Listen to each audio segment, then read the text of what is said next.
अनि भगवतीलाई शिरमा राखेर मध्यनी राति कोही थिएन साथी नारायण फर्के मथुरा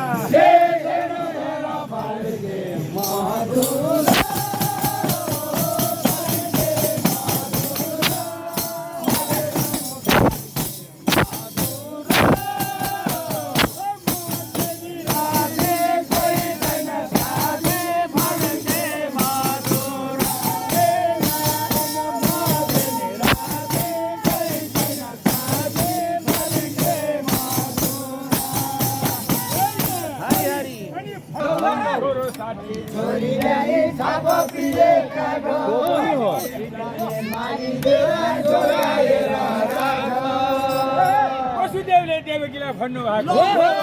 यो पापिष्ट कंसले थाहा पायो भने छोरी पनि भन्दैन है जोगाएर राख भनेर योग माया बिजुलालाई नारायणले सुम्पिदिनुभो त्यतिखेर सुम्पिदिनु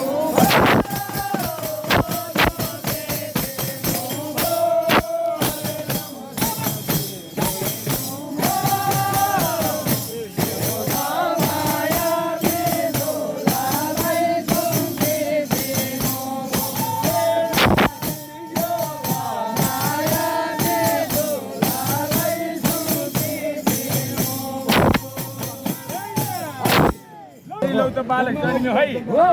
कंसको काल भनिएको भनेर राजा कंसलाई गएर भने हे महाराज हजुरको काल भनिएको अष्टम गर्भ नि मथुराको कारागारमा जन्म्यो भन्ने कंस डराइरहेको थियो